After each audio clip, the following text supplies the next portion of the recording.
میں اپنے فکر کا خلاصہ آج آپ کی خدمت میں پیش کروں گا، وہ میرا اس سلسلہ اجتماعات کے اعتبار سے الوداعی تحفہ ہوگا۔ اب میں آغاز کر رہا ہوں۔ پہلی بات، اس سبب میں 3 باتیں مجھے کہنی ہیں۔ سب سے پہلی بات یہ کہ زندگی کی سب سے بڑی حقیقت موت ہے۔ ہم بلائے رکھتے ہیں، اپنے ذہن سے اسے دور رکھتے ہیں، لیکن واقعہ یہ ہے کہ زندگی کی سب سے بڑی حقیقت موت ہے۔ خدا کے منکر پیدا ہوئے ہیں، لیکن موت کا انکار کرنے والا تو کوئی پیدا نہیں ہوا۔ اس لیے میں نے آیت آپ کو سنائی، کل نفس ذائقۃ الموت، ہر سی نفس کو موت کا مزہ چکھنا ہے، ہر جاندار کو موت کا مزہ چکھنا ہے۔ ثم الینا ترجعون، پھر ہمارے طرف لوٹا دیے جاؤ۔ تو زندگی کی سب سے اہم حقیقت موت، اور موت کے بعد رجوع اللہ، آخرت، یہ سب سے بڑی حقیقت ہے۔ ایک حقیقت سب مانتے ہیں، سب جانتے ہیں، دوسری حقیقت کے اوپر پردہ پڑا۔ میں نے اس اعتبار سے نوٹ کیا، یہ الفاظ قرآن میں 3 مرتبہ ہے، کل نفس ذائقۃ الموت، ہر جاندار کو موت کا مزہ چکھنا ہے۔ انبیاء اس سے مستثنا نہیں رہے، رسول اس سے مستثنا نہیں رہے، اولیاء اللہ مستثنا نہیں رہے۔ وقتی طور پر استثناء حضرت عیسیٰ کا ہے کہ ابھی وہ زندہ ہے، لیکن عیسیٰ یاتی علیہ الموت، حضور نے فرمایا عیسیٰ تبھی موت آئے گی جب دوبارہ آئیں گے، زمین پہنچیں گے، پھر اس کے بعد اوپر موت وارد ہوگی، ان کی نماز جنازہ پڑھی جائے گی، انہیں دفن کیا جائے گا وضو سے پہلے، شادی بھی کریں گے، اولاد بھی ہوگی۔ باقی تو یہ ہے کہ کل نفس ذائقۃ الموت، سب کو موت کا مزہ چکھنا ہے۔ عیسیٰ بھی بالآخر اس سے مستثنا نہیں رہے، بلکہ قرآن میں ایک جگہ کہا گیا ہے فَإِن مِتَّ فَهُمُ الْخَالِدُونَ، کیا ہے نبی اگر آپ کا انتقال ہو گیا تو یہ کیا ہمیشہ رہیں گے؟ کون ہے دنیا میں جو ہمیشہ رہے؟ انتقال تو ہونا، آپ کا بھی ہونا ہے۔ إِنَّكَ مَيِّتٌ وَإِنَّهُمْ لَمَيِّتُونَ، یہ تو مختصر ترین الفاظ تھے، اس سے آگے بڑھیے سورہ انبیاء میں فرمایا كُلُّ نَفْسٍ ذَائِقَةُ الْمَوْتِ وَنَبْلُوكُمْ بِالشَّرِّ وَالْخَيْرِ فِتْنَةً وَإِلَيْنَا تُرْجَعُونَ، ہر جاندار کو موت کا مزہ چکھنا ہے، اور اس سے پہلے پہلے ہم تمہیں آزماتے رہیں گے، خیر کے ذریعے بھی، بھلائی دے کر، صحت دے کر، دولت دے کر، اولاد دے کر، شہرت دے کر، اور برائی کے ذریعے سے بھی، تنگدستی دے کر، بے عزتی دے کر، اہانت دے کر، ذلت دے کر، وَإِلَيْنَا تُرْجَعُونَ، اور پھر ہماری طرف لوٹائے جاؤ گے۔ یہ وہ دوسری حقیقت جو میں نے کہا کہ جس پر پردہ پڑا ہوا ہے، بہت بڑا پردہ۔ لوگ یہی سمجھتے ہیں کہ یہی دنیا کی زندگی ہے۔ قرآن کہتا ہے إِنَّ الدَّارَ الْآخِرَةَ لَهِيَ الْحَيَوَانُ لَوْ كَانُوا يَعْلَمُونَ، یہ تو آخرت پر زندگی ہے جو اصل زندگی ہے، کاش کہ انہیں معلوم نہ تھا۔ اس سے بھی زیادہ تفصیل سے یہ آل عمران میں آئی ہے، كُلُّ نَفْسٍ ذَائِقَةُ الْمَوْتِ وَإِنَّمَا تُوَفَّوْنَ أُجُورَكُمْ يَوْمَ الْقِيَامَةِ، ہر جاندار کو موت کا مزہ چکھنا ہے، اور پھر تمہیں پورا پورا تمہارا اجر اور بدلہ دے دیا جائے گا قیامت کے دن۔ فَمَنْ زُحْزِحَ عَنِ النَّارِ وَأُدْخِلَ الْجَنَّةَ فَقَدْ فَازَ، جو کوئی آگ سے بچا لیا گیا اور جنت میں داخل کر دیا گیا وہ تو کامیاب ہے۔ اللہم ربنا اجعلنا منہم، اللہم ربنا اجعلنا منہم، اللہم ربنا اجعلنا منہم۔ وَمَا الْحَيَاةُ الدُّنْيَا إِلَّا مَتَاعُ الْغُرُورِ، اور دنیا کی زندگی تو سوائے دھوکے کے سامان کا کچھ نہیں۔ دھوکہ کس معنی میں؟ یہ تمہیں اصل زندگی سے غافل کر دیتی ہے۔ تم کہیں سفر پر جا رہے تھے، تمہارا کہیں گھر تھا، تمہیں واپس آنا تھا، تم راستے ہی میں کسی دلچسپی میں ایسے مگن ہوئے کہ گھر بار سب بھول گئے۔ یہ تو تمہارا عارضی سا سفر تھا، تم نے اسی کو اپنی منزل بنا لیا، اپنا ٹھکانہ بنا لیا، تو دھوکہ دیا اس نے تمہیں۔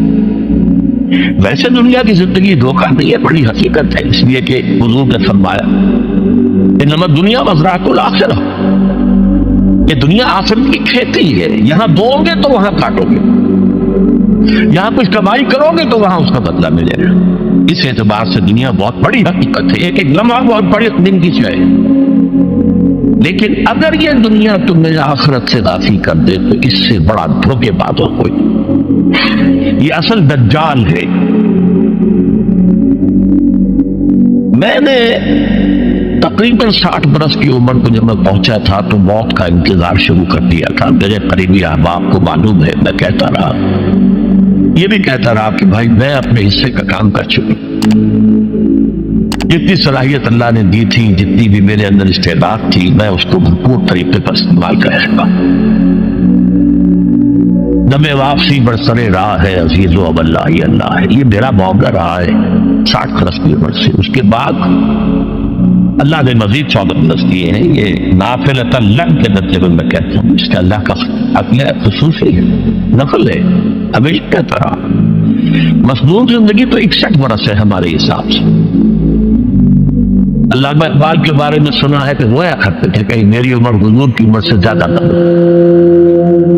وہ 6 مہینے کم ہی رہی ہے حضور کی عمر سے۔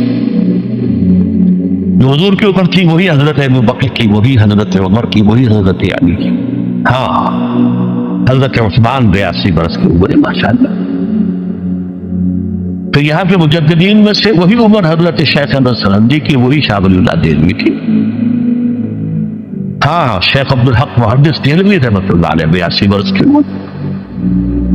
لیکن یہ میں کہا کرتا تھا مصنون عمر تو 61 برس ہے، جسے ہم 63 کہتے ہیں وہ اصل میں ہمارے حساب سے 61 بنتا۔ وہ 63 قمری ہے، جو 2 دن کم ہے، قمری سال جو ہے وہ شمسی سال سے۔ بہرحال میں اس وقت سے منتظر تھا، لیکن جو بھی وقت اللہ نے دیا ہے اللہ کا شکر ہے، وہ مفید کاموں میں لگا ہے۔ ان میں خاص طور پر میں سمجھتا ہوں کہ اللہ کا مجھ پر سب سے بڑا احسان، اور مجھے پر نہیں، بہت بڑے پیمانے پر لوگوں پر بے احسان ہوا ہے، وہ میرا 1998 کا دورہ ترجمہ قرآن ہے جو کراچی میں ہوا تھا۔ 1998 کے مارچ میں میرا بڑا آپریشن ہوا، دونوں گھٹنے تبدیل کیے گئے، لیکن 98 کے آخر میں، حالانکہ میں چل نہیں سکتا تھا، کراچی میں مسجد جو ہے اونچی ہے، دوسری منزل پر ہے، تو خاص ریمپ بنایا گیا جس کے ذریعے میں ویل چیئر پر مجھے لے جایا جاتا تھا۔ میں وہ قرض کیا، اس قرض کی گزشتہ چند سالوں سے پوری دنیا میں جو گونج ہوئی ہے اللہ کے فضل و کرم سے، اللہ کا کوئی حکمت خداوندی اس کے ساتھ وابستہ ہے۔ اس میں میرے کسی کام کو دخل نہیں ہے، میری کسی کوشش کو دخل نہیں ہے۔ میں نے تو جو درس میں دیتا آ رہا تھا 85 سے دورہ ترجمہ قرآن، البتہ یہ بات ضرور ہے کہ میں نے محسوس کیا تھا کہ سن 98 کے اس درس میں دورہ ترجمہ قرآن سے مجھے خصوصی انشراح حاصل۔ میری ساری گفتگو کا حاصل کیا ہے؟ دیکھیے، نظریاتی تحریکوں کا تعلق اشخاص سے نہیں ہوتا، ٹھیک ہے، کوئی اس کا داعی ہوتا ہے، کوئی اس کا مؤسس ہو جاتا ہے، کوئی اس کا آغاز کرنے والا ہوتا ہے، لیکن نظریاتی تحریک افراد سے وابستہ نہیں۔ افراد آتے چلے جاتے ہیں اپنا حصے کا کام کر کے، جس کو جتنا مقدر ہے، جس نے اللہ تعالیٰ کی طرف سے توفیق ہے، وہ اپنا کام کرے گا، چلا جائے گا۔ یہ چمن یوں ہی رہے گا اور ہزاروں جانور اپنی اپنی بولیاں سب بول کر ہو جائیں گے۔ مبارک ہے وہ لوگ جنہیں قرآن کی بولی بولنا نصیب ہو جائے۔ بھائی حسن امنی منہم، مجھے گمان ہے، اللہ کا حمد ہے کہ میں ان میں سے ہوں، میں نے قرآن کی بولی بولی ہے، اور قرآن مجید کو جیسا کہ وہ ہے ایز اٹ از، اپنے کو مظلومہ خیالات، اپنے کوئی ذہن سے زائدہ نظریات تو میں نے اس میں دخل نہیں کی، اسے انگریزی میں آپ آبجیکٹیولی کہتے ہیں، خالص معلومی طور پر قرآن کو پڑھا، قرآن کو قرآن سے سمجھائے، یا پھر سیرت رسول سے سمجھائے۔ میں لفظ سنت کی بجائے سیرت استعمال کر رہا ہوں۔ قرآن مجسم حضور تھے صلی اللہ علیہ وسلم، اور حضور کی سیرت اور حیات جو ہے وہ قرآن مجید کی اصل تفسیر ہے۔ یہ حقیقت بھی بہت کم لوگوں کے علم ہے۔ وہ احادیث کا نام تو لیتے ہیں، احادیث بھی ہیں، سیرت میں تو احادیث ہی سے میں ملتی ہے، لیکن میں خاص طور پر سنت یا حدیث کی بجائے سیرت کا استعمال۔ قرآن کی دو سورسز ہیں، قرآن خود اور سیرت رسول صلی اللہ علیہ وسلم۔ بہرحال انشاءاللہ العزیز یہ کام بڑھے گا، چلے گا، یہ میں ابھی بات میں بحث کروں۔ دوسری بات جو میں نے آیت پڑھی آپ کو، وَمَن نُعَمِّرْهُ نُنَقِّصْهُ فِي الْخَلْقِ فَلَا يَعْقِلُونَ، بہت بڑی حقیقت زندگی کی یہ بھی ہے، جس کی ہم عمر زیادہ کر دیتے ہیں اس کی خلقی صلاحیتوں میں کمی کر دیتے ہیں۔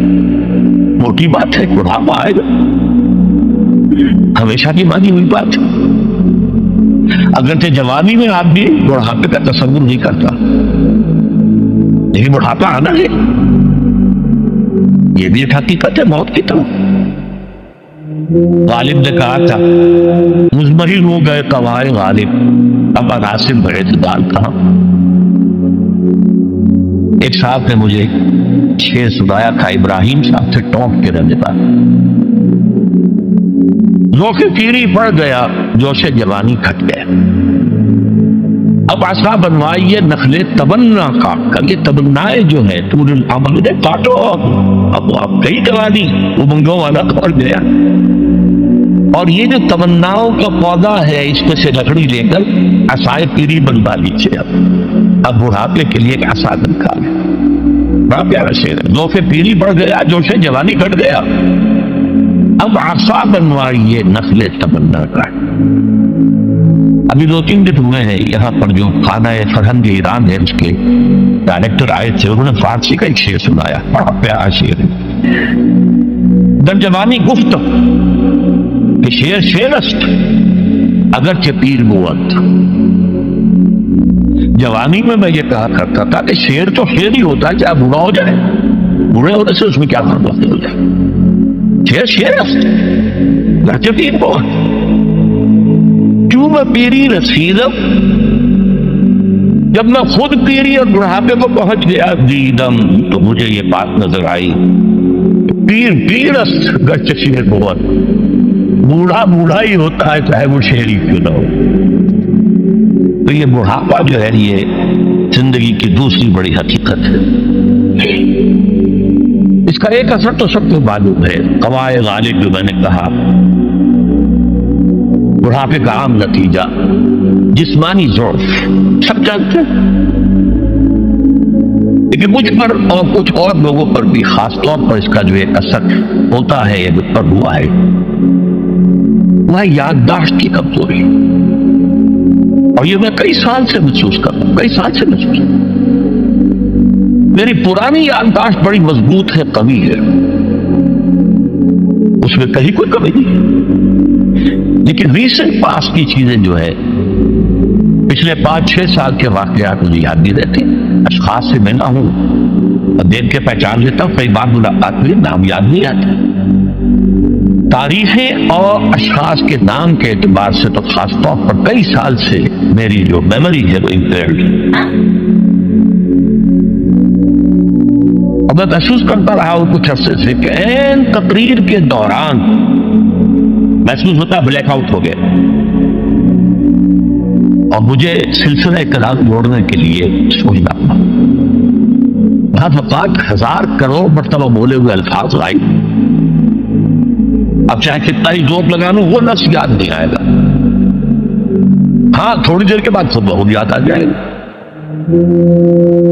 میری اس آپریشن سے چند کچھ عرصے پہلے تک جو میری تقریریں یہاں ہوئی، میں بہت سے لوگوں نے نوٹ کیا، میری تقاریر میں وہ روانی نہیں رہی تھی، وہ جو کراس ریفرنسز آیا کرتے تھے،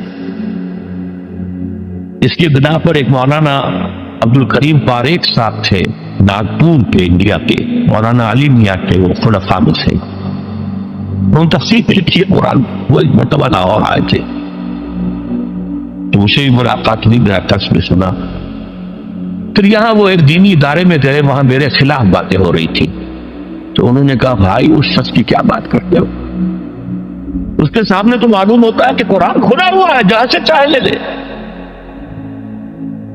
پھول کھلے ہیں گلشن گلشن، لیکن اپنا اپنا دامن، تو کیا بات کر رہے ہیں اس کی۔ عبدالکریم پاریک صاحب کی وہ جو تقاصر تھا وہ صحیح تھا، کراس ریفرنسز کا آنا، القرآن یفسر بعضہ بعضا، اس میں بہت کمی آ گئی۔ بہرحال اس کے علاوہ تیسری چیز ہوتی ہے بڑھاپے میں ریزسٹنس کی کمی کی وجہ سے عوارض۔ بلڈ پریشر کا میں مریض ہوں اور کوئی 25 برس سے، شوگر کا میں مریض ہوں اور کوئی 5 برس سے ہوں۔ ایک خاص برس جو اس پر آیا ہے آج سے 4 سال پہلے، اس کی ایک تاریخ ہے۔ یہ جو امراض دماغی کے ماہرین ہیں یہ کہتے ہیں کہ ایک مرض ہے بائی پولر ڈپریشن۔ انسان میں کبھی تو انشراح ہوتا ہے، ایکٹیویٹی ہوتی ہے، سوچتا ہے اور ایکٹیو کرنے کے لیے، گفتگو کے لیے، بھاگ دوڑ کے لیے طبیعت میں آمادی ہوتی ہے۔ کبھی وہ بجھ سا جاتا ہے، کبھی وہ حرکت کرنے کو جی نہیں چاہتا، پڑا رہے کسی کونے میں، سو جائے۔ تو یہ بائی پولر معاملہ کہلاتا ہے، یہ ویو چلتی ہے۔ اچھا یہ ہے ہر انسان میں، جسے ہم عام طور پر کہتے ہیں موڈ آف ہے بھائی میرا، مجھ سے باقی یہ موڈ کا آف ہو جانا، آن ہو جانا، یہ عام آدمی میں بھی ہوتا ہے۔ لیکن جو اللہ کے کسی فضل و کرم سے زیادہ ذہین ہو، زیادہ حساس ہو، ان میں پھر یہ جو ویو ہے یہ زیادہ اونچائی زیادہ نیچائی، زیادہ اونچائی زیادہ نیچائی، اور کس کو پھر ہم کہتے ہیں مرض، بائی پولر۔ یہ ہمارا خاندانی مرض ہے۔ والد صاحب کا تھا تو تھا، بڑے بھائی اظہار احمد صاحب کو ہوا، میری بڑی ہمشیرہ کو ہوا۔ عام طور پر اس کی عمر ہوتی ہے اور ہوتی تھی، 3 تجربے مجھے ہیں، والد صاحب کو 13 برس میں نے اٹینڈ کیا ہے اس بیماری میں، سن 52 سے 65 تک جب کہ ان کا انتقال ہوا۔ یہ عام طور پر شروع ہوتا ہے 50 برس کے لگ بھگ۔ میری عمر جب 50 برس کے لگ بھگ ہوئی تو مجھے کئی مرتبہ محسوس ہوا کہ میری تقریر کے دوران سوئچ آف ہوتا ہے۔ ایک مرتبہ سن 70 میں میری یادداشت کئی گھنٹوں کے لیے بالکل ضائع، اس کا میں نے تذکرہ کیا ہوا، میری کتاب ہے حساب کم و بیش، جو کیفیت ان پر گزری تھی، جس کرب کے عالم میں وہ چند گھنٹے گزرے تھے، میں انہیں الفاظ میں بیان نہیں کر سکتا۔ آپ بھی خراب ہے، نہ ابتدا کی خبر ہے نہ انتہا معلوم، کچھ بھی نہیں۔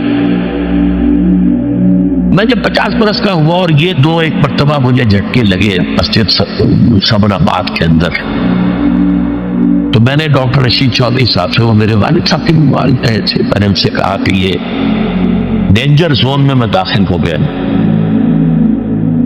ان کا نہیں، آپ کو یہ نہیں ہوگا، اس لیے کہ آپ اللہ کے کتاب کی خدمت کر رہے ہیں۔ تو ان کی یہ بات پارشلی ٹروتھ نکلی کہ 70 برس کی عمر میں مجھ پر یہ 20 برس اللہ تعالیٰ نے مجھے اس میں ایک بونس دے دیا۔ 70 برس میں ظہور ہوا، اس کا ایکسائٹنگ کاز بنا ہے افغانستان میں جو حادثہ ہوا طالبان کے ساتھ، اتنا صدمہ مجھے تھا، ایک دم بیٹھ گیا، ایک دم بیٹھ گیا۔ یہ چیز جو ہے ابھی کنٹینیو کر رہی ہے بائک کو، اس کے لیے میں دوا بھی لے رہا ہوں۔ البتہ اس معاملے میں میری ایکسائٹمنٹ جو ہے زیادہ اوپر چلے جانا، یہ صرف ایک بار ہوا اللہ کے فضل و کرم سے، زیادہ جو ہے وہ اس بروڈنگ، اس غور کرتے رہنا، بیٹھے رہنا، لیٹے رہنا، وہ جس کا نقشہ حضور کے بارے میں کھینچا گیا ہے، یا ایھا المدثر یا ایھا المزمل، اے کمبل میں لپٹ کر لیٹنے والے اور اے لحاف میں لپٹ کر لیٹنے والے، قم فانذر ومن اللیل الا قلیلا، وہ ایک کیفیت ہوتی ہے۔ اور سورۃ الانشراح اور سورۃ الضحیٰ کی جو تفسیر مولانا پانی پتی رحمت اللہ علیہ، ثناء اللہ پانی پتی رحمت اللہ علیہ نے لکھی ہے، اس میں اس کا ذکر بڑی تفصیل سے کہ 2 صورتیں اسی سے متعلق ہیں۔ تصوف کی اصطلاح میں اسے کہتے ہیں قبض اور بسط۔ کبھی قبض ہوتا ہے، اندر سے گویا کہ بندش لگ گئی ہے، کیوں ہو گیا کہ پتہ نہیں، کچھ کام کرنے کو جی نہیں چاہ رہا، اور کبھی بسط ہوتا ہے، طبیعت اور مزاج کھلا ہوا ہے، گفتگو کر کے بھی لطف آ رہا۔ یہ قبض اور بسط اسی کے لیے پھر آیا ہے الم نشرح لک صدرک، یہ انشراح، بسط جو ہے وہ انشراح۔ بہرحال ایک میرا مرض جو ہے وہ یہ ہے، اس دوران میں بہت سے دوسرے امراض نے آ کے ڈیرے ڈالے، کئی مہینے تک ایسی سخت کھانسی رہی مجھے کہ ہر کھانسی کے باؤنڈ کے بعد مجھے تھوڑی دیر کی بے ہوشی ہو جاتی تھی۔ ایک مرتبہ اسی طرح کے معاملے میں غسل خانے میں گرا ہوں، سنکوپی اسے کہتے، پھر ایک دفعہ ایٹریل فبریلیشن، دل نے مجھے آج تک کچھ نہیں کہا، بیچارے نے کچھ نہیں کہا، لیکن اسی عرصے کے دوران میں یہ ڈپریشن جو بہت زیادہ شدید تھی، ایک دفعہ دل بھی گھبرا لینا، اور اسے فبریلیشن کہتے ہیں، بجائے اس کے کہ یوں حرکت کرے شروع کر دیتے ہیں، فبریلیشن کہتے ہیں۔ اس طرح میری جو بائی پولر ذہنی اور نفسیاتی اور جذباتی کیفیت کے جینز مجھے وراثت میں ملے تھے پیدائشی طور پر، ایسے ہی میری کمر کی تکلیف کے بھی بیج جو ہیں وہ 30-35 سال پہلے پڑے تھے۔ مسجد خضرہ ثمر آباد میں میرا درس ہفتے اتوار کی صبح کو ہوتا تھا، 2 گھنٹے 2.5 گھنٹے عام طور پر، کبھی کبھی 3 گھنٹے، پھر شام کو عصر کے بعد، پھر عشاء کے بعد، پھر دوران ہفتہ ہر روز شام کو مغرب کے بعد، اور جمعے کے روز خطاب جمعہ اور اس کے علاوہ درس۔ اور یہ سب کے سب میں چوکڑی مار کر یا زمین پر بیٹھ کر یا کسی چوکی پر بیٹھ کر درس دیتا تھا، کمر آگے جھکی رہتی تھی۔ ظاہر بات ہے کہ اس کے کچھ نہ کچھ جو بھی فزیکل اثرات ہیں وہ پیدا ہونے تھے۔ اس زمانے میں مجھ سے مولانا جعفر شاہ پھلواری رحمۃ اللہ علیہ اور شیخ سلطان میں جماعت اسلامی کے امیر رہے تھے، دونوں نے ایک بات کہی تھی کہ انگریزی محاورہ تو یہ ہے کہ کینڈل کو دونوں سائڈز پر برن نہ کرو، don't burn your candle both the sides, لیکن آپ کا معاملہ تو یہ ہے کہ دونوں سائڈز کے علاوہ درمیان میں سے بھی جلا رہے ہیں۔ لیکن ظاہر بات ہے کہ ایک شوق، ایک لگن، ایک دھن، ایک کام کی بنیاد ڈالنا آسان بات نہیں ہوتی۔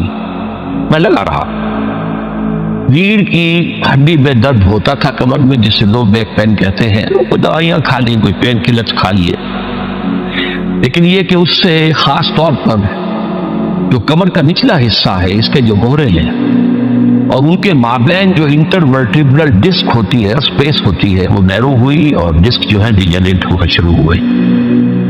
تکلیف بڑھتی چلی گئی، کام بھی چلتا گیا۔ پہلا ایکیوٹ حملہ مجھ پر ہوا ہے 1985 میں۔ سارے اسباب تو اندر موجود تھے، لیکن ایک ایکسائٹنگ کاز، فوری سبب یہ بن گیا کہ شکاگو سے لاہور تک کا سفر میں نے کیا اور اس میں 30 گھنٹے مجھے مسلسل بیٹھنا پڑا۔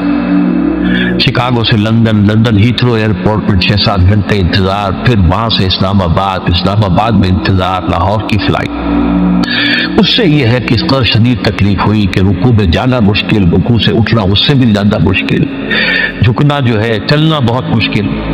12 ادویات وغیرہ کھانی اور اس کے ذریعے سے اس میں میں کورٹیسون کا استعمال بھی کرتا رہا اور کام چلتا رہا۔ اچانک میں گیا کراچی کے دورے پر، تو وہاں جو شکل پھر پیدا ہوئی تھی 1985 میں، 4-5 دن جس حالت میں گزرے ہیں، میں اس کا اب بھی تصور کرتا ہوں تو کانپ جاتا ہوں۔ شدید تکلیف، کسی کا چین نہیں۔ اس کا معاملہ خاص طور پر دوہرا اس لیے ہو گیا تھا، میں وہاں مہمان تھا سید سراج الحق صاحب کا، محترم کا۔ اب ظاہر بات ہے میری وجہ سے انہیں جسمانی تکلیف بھی ہو رہی تھی، جس میں مشقت ہو رہی تھی، کوفت ہو رہی تھی۔